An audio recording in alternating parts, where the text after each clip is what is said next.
Hello दोस्तों, आज की इस वीडियो में जो हमारा क्वेश्चन है उसने कहा था कहानी का उद्देश्य स्पष्ट कीजिए। तो सबसे पहले आंसर में हेडिंग डालेंगे, उसने कहा था कहानी का उद्देश्य, और इसमें लिखेंगे उसने कहा था प्रसिद्ध कहानीकार चंद्रधर शर्मा गुलेरी की एक अत्यंत मार्मिक और प्रसिद्ध कहानी है। इस कहानी का मुख्य उद्देश्य प्रेम, त्याग, कर्तव्य और निष्ठा जैसे मानवीय मूल्यों को उजागर करना है। यह कहानी केवल एक प्रेम कथा नहीं है, बल्कि यह जीवन के उच्च आदर्शों को प्रस्तुत करने वाली रचना है।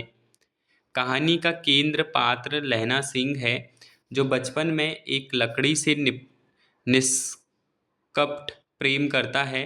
उस समय लड़की का एक साधारण सा वाक्य, तू मेरे लिए क्या कर सकता है, लहना सिंह के जीवन का आधार बन जाता है। यही वाक्य कहानी के शीर्षक उसने कहा था का मूल है। इस एक कथन को लहना सिंह अपने जीवन का लक्ष्य लेता है और अंत तक उसे निभाने का प्रयास करता है। कहानी का मुख्य उद्देश्य यह दिखाना है कि सच्चा प्रेम केवल पाने में नहीं, बल्कि त्याग और समर्पण में निहित होता है। लहना सिंह का प्रेम स्वार्थ रहित है। वह अपनी प्रेमिका के प्रति और बच्चे की रक्षा के लिए अपने प्राणों तक की आहुति दे देता है। इस प्रकार कहानी एक संदेश देती है कि प्रेम का सर्वोच्च रूप त्याग और बलिदान में प्रकट होता है। इसके साथ ही कहानी में कर्तव्य परायणता का भी सुंदर चित्रण होता है।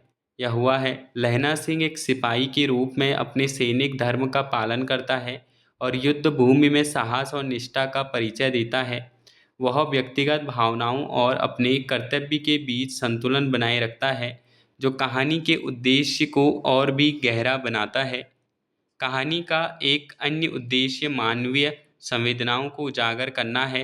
इसमें प्रेम, करुणा, स्मृति और वचनबद्धता जैसी भावनाओं का अत्यंत प्रभावशाली चित्रण है।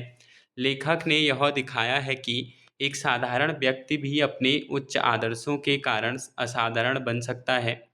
अंततः उसने कहा था कि उद्देश्य यह सिद्ध करना है कि जीवन में सच्चे मूल्य प्रेम, त्याग और कर्तव्य ही मनुष्य को महान बनाते हैं। यह कहानी पाठकों को भावनात्मक रूप से स्पर्श करने के लिए साथ साथ नैतिक प्रेरणा भी प्रदान करती है। तो ये था हमारा इस क्वेश्चन का आंसर। मिलते हैं न्यू वीडियो में, तब तक के लिए बाय बाय।